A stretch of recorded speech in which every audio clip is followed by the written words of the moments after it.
A partir deste momento, estaremos transmitindo para a comunidade espírita de Ponte Nova e região. Palestra realizada por Matilde Santos, do grupo da Fraternidade Espírita Irmão Fritz.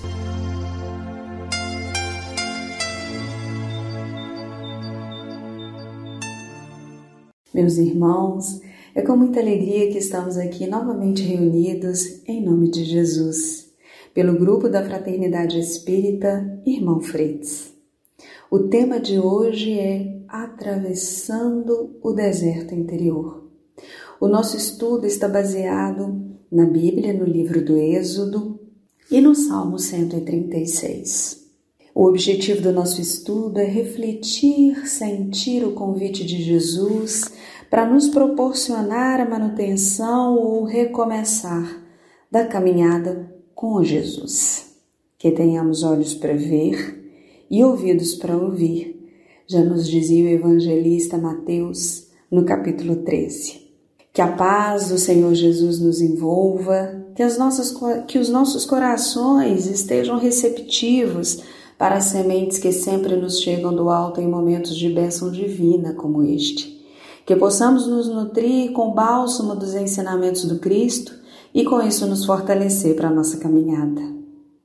Um dos aspectos mais interessantes no estudo do Evangelho ou das Escrituras de um modo geral, à luz da doutrina espírita, é como as passagens, as personagens, os cenários, os símbolos vão sendo ressignificados ao longo dos tempos com o advento das outras revelações. Temos o Antigo Testamento, depois a vinda de Jesus com a Boa Nova e então o Consolador prometido.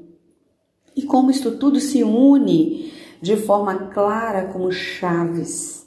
Esclarecimentos estes feitos por Kardec e pelos Espíritos como constante na introdução do Evangelho segundo o Espiritismo, na questão 627. De forma que ninguém mais poderia usar desconhecimento como véu da letra, ou pela ausência de chaves de conhecimento que somente o tempo veio nos trazer para maior esclarecimento. Kardec, na introdução do Evangelho segundo o Espiritismo, ressalta que nos faltavam as chaves para o entendimento dos ensinamentos que estavam escondidos por detrás do véu da letra. E dentre os símbolos, passagens que marcam nossa caminhada cristã, desde a primeira revelação, desde o Antigo Testamento. Um dos símbolos mais profundos que mais marcam a nossa história, sem dúvida nenhuma, é o deserto. Contado no livro do Êxodo do Pentateuco, que contém seu mesmo nome, que resumidamente conta a história da saída do povo do Egito, conduzido por Moisés até a Terra Prometida, sendo que isto acontece por parte do trecho com Moisés e depois conduzida por Josué. E a história em si é muito bonita, representativa, pelas próprias dificuldades, divergências, lutas, as tentações. Mas hoje aqui nós vamos realizar um novo olhar sobre estes acontecimentos, munidos do conhecimento da doutrina espírita. Vamos tentar compreender a jornada do êxito no sentido universal, tentando alcançar, tangibilizar esses símbolos por detrás dessa história. E vamos fazer isso com base nos ensinamentos do Espiritismo, alinhados aos ensinamentos de Jesus. Ele que veio ressignificar muitas passagens, complementar os conhecimentos. Ele que diz que não vim destruir a lei, mas cumpri-la, entendendo este cumpri-la como se fosse um copo, onde Jesus complementa as informações. É como se ele colocasse um pouco mais de água, de ensinamentos, para que pudéssemos compreender melhor a mensagem, o ensinamento que ele desejava que tivéssemos. Por que os ensinamentos estavam no início, muitas vezes em sementes, velados, pela própria dificuldade de se explicar no momento o que era necessário e o que o Espiritismo, então, ao chegar, vem desdobrar, esclarecer, complementar para as leis espirituais que governavam nossa existência. O Espiritismo, então, é o Consolador prometido. Geralmente nos sentimos muito distantes de algo que aconteceu há milhares de anos atrás. Então, este novo olhar vem trazer para a nossa realidade essa mensagem, na verdade, esta passagem tão significativa quanto a caminhada à Terra da Promissão. Mas se buscarmos o sentido espiritual, que é temporal, veremos que esta caminhada tem muito a ver conosco. E para começarmos nossa reflexão, focaremos no ponto de partida e no ponto de chegada, o Egito e a Terra Prometida, lá que seria Israel. Mas vamos realizar agora, conforme nos convida Kardec no capítulo 2 do Evangelho segundo o Espiritismo, a transformar estes locais físicos em condições espirituais. E isso acontecerá de forma mais fácil se usarmos neste estudo a própria forma educativa usada por Jesus. Vamos usar o próprio nome dos locais para compreender a mensagem. Veja que interessante. As cidades do Egito tinham um significado muito importante em si, para que se pudesse compreender nesta visão religiosa. Vejam que Belém, onde Jesus nasceu, significava em hebraico Casa do Pão. E ali ele nasce e vai para a manjedoura, como a dizer que ele veio para ser servido. Ele nasce na Casa do Pão, porque ele era o pão, ofertado por Deus à humanidade. Eu sou o pão que desceu do céu. Jerusalém, que já era uma cidade mais alta, a ida significava busca, ascensão, comunhão com o Criador. Já Jericó possui uma lembrança ligada a perfumes, a matéria. Era uma cidade mais baixa e Jesus faz muito isto. Trabalha com os significados das realidades do tempo para levar os ensinamentos ao povo. E neste caso também é assim. O deserto em hebraico e aramaico significa estreiteza, limitação. Então nós temos ali a escravidão na condição da estreiteza, da limitação, uma jornada marcante e desafiadora em busca da chamada Terra da Promissão. E agora nós temos a ressignificação de Kardec, elevando essa jornada não para uma caminhada, para um local físico, mas sim uma condição espiritual, trazendo então a realidade de que estamos falando de uma realidade que fala de uma caminhada do espírito ou dos espíritos. Como podemos ver pela fala de Estevão no Sinédrio, no livro Paulo e Estevão, e pelo benfeitor Emmanuel no livro Consolador, de que esta jornada era, na verdade, a jornada da humanidade. Que esta caminhada passa a ser, então, uma jornada de limitação, de estreiteza, para uma caminhada de despertamento, de entendimento da promissão. Uma caminhada que nos nutre na caminhada com o Pai, de intercessão com o Pai, com seus desígnios a cada filho que interage diretamente com ele. Esta nutrição divina que acontece quando entramos em contato com o Criador, onde nunca falta alimento, nunca falta doçura na vida, nunca falta nutrição espiritual para quem alcança a Terra da Promissão. E olha que interessante, a caminhada se fazia sempre caminhando, ora em tendas, tabernáculos, ora retornava a caminhar, mantendo assim uma caminhada de errantes, sem ainda terem chegado aonde deveriam chegar. Neste momento, já começávamos a ver realmente o desenho. Estamos vendo a caminhada do espírito ou da coletividade de espíritos, deixando lá então, no início da jornada, a estreiteza, a matéria, a vida puramente material, materializada, ora no corpo, no tabernáculo. Veja que o conceito da palavra tenda e tabernáculo é a mesma para corpo em grego e hebraico. Então notamos que a jornada, ora era em corpo, ora fora dele, onde caminhamos para o que é a destinação final de cada um de nós, a perfeição relativa que nos é dada alcançar. Falamos aqui da nossa caminhada, nós estamos no êxodo, nós estamos no deserto, saindo de espíritos errantes a chegar até nossa condição de purificação espiritual. Entendimento que vemos desde a questão 114 do Livro dos Espíritos, que nos traz a condição da progressão dos espíritos. Veja como fica mais claro a compreensão, como na questão 226 do Livro dos Espíritos, onde Kardec e os espíritos nos trazem os esclarecimentos sobre espíritos errantes. Aqueles ali saindo do Egito para uma jornada, uma terra da promissão, entendendo como espírito errante todos aqueles que ainda não alcançaram a perfeição e necessitam ainda estar no corpo, necessitam da encarnação. Como também esclarece na questão 170, quando perguntam o que acontece quando chegamos à nossa última encarnação. E eles respondem: chega espírito puro, bem-aventurado. Esta é a terra da promissão. O espírito que ela chegou está na perfeição. E com isto, podemos perceber que esta é uma caminhada não de exterior, mas de interior, em perfeita comunhão com o Criador.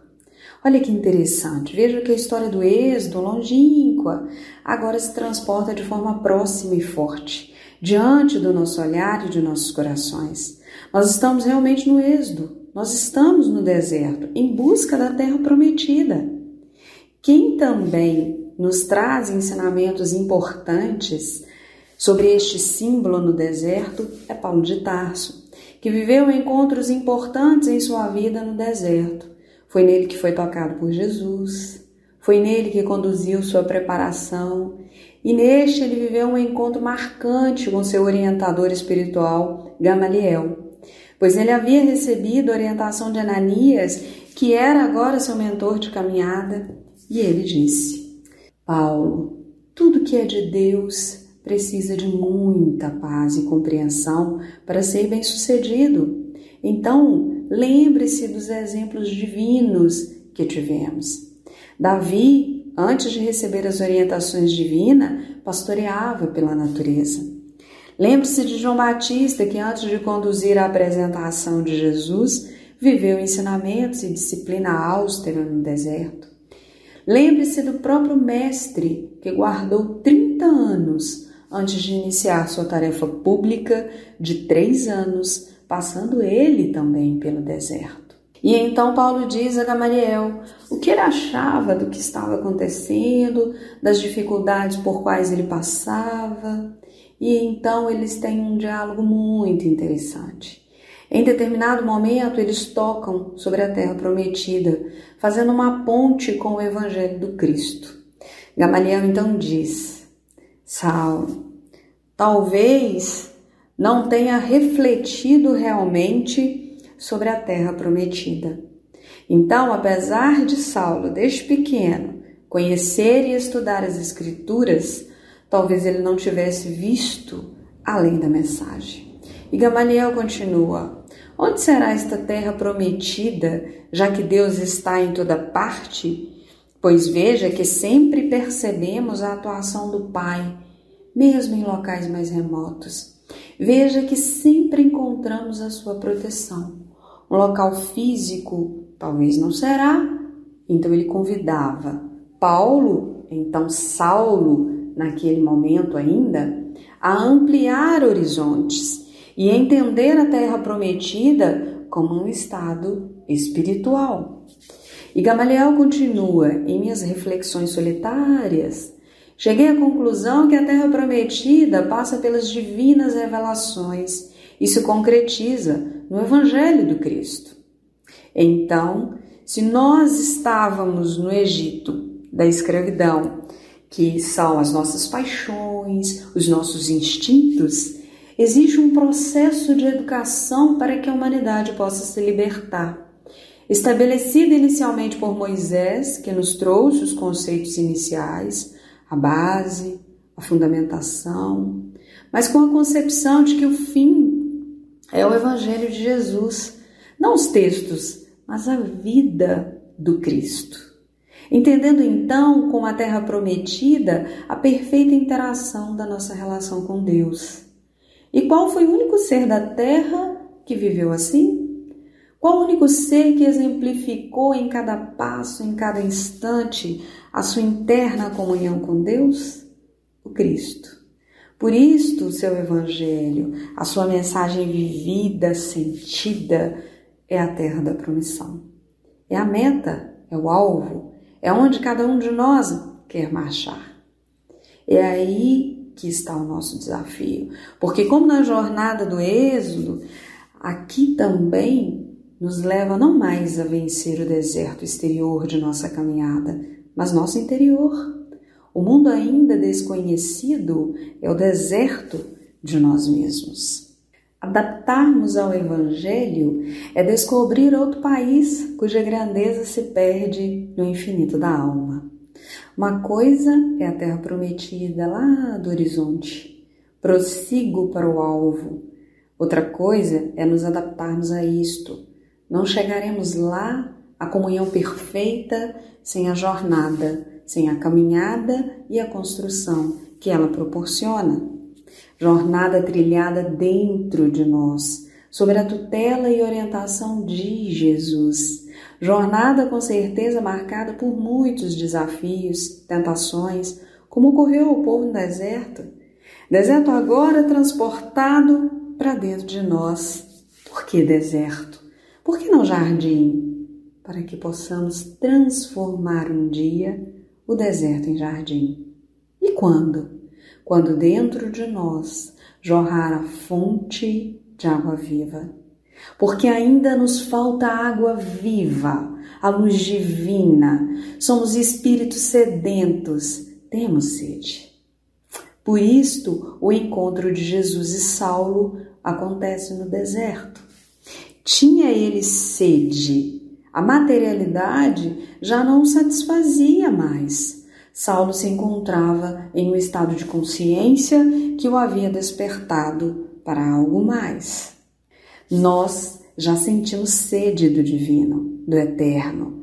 Convite destacado na mensagem 34 do livro Pão Nosso, feito pelo benfeitor Emmanuel, que descreve Cristo nos convidando a ir a este deserto interior, salientando, ressaltando, registrando a necessidade do ser sedento de luz divina, destacando os sentimentos que temos quando o material já não faz mais sentido.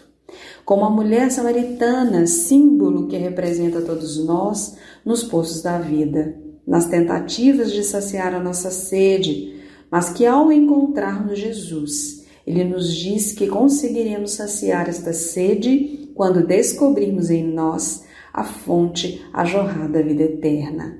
Jornada que será mais rápida, mais lenta, de acordo com as nossas ações. E quando percebemos que somos espíritos, que estamos aqui, mas não somos daqui, temos consciência da transitoriedade de tudo que recebemos como ferramental, mas que aqui estamos, mas daqui não somos. É o despertar do discípulo. Ciente estaremos que Jesus é a bússola, a nos dizer, fortalecer e acompanhar para continuarmos firmes nessa jornada. E neste momento em que temos a oportunidade de parar e reavaliar nossa caminhada pelo deserto com o adentrar de um novo momento, de uma nova oportunidade, este momento agora que estamos ouvindo esta reflexão, as palavras do Cristo, que possamos perceber que o tempo de Deus é o presente e que a presença do Cristo em nossa vida nos fortalece para vivenciar nossa caminhada evolutiva de forma mais leve, mais amorosa. Que cada um de nós possa de fato adentrar ao mundo interior, indo ao convite do Senhor a dizer: comunga comigo esta terra prometida. Avancemos de braços dados, unidos, juntos haveremos de chegar mais rápido, mas com Cristo venceremos as tentações. Trilharemos este deserto, chegando ao nosso jardim, alcançando o maior patrimônio do Espírito, que é a nossa evolução. E que assim, meus irmãos, cientes da presença do Cristo, que não nos deixará órfãos jamais. Que Jesus nos ilumine, nos ampare, nos fortaleça e que, cientes da nossa caminhada, estejamos firmes nos nossos propósitos, hoje, agora e sempre. Muita luz, muita paz a todos nós. Que assim seja.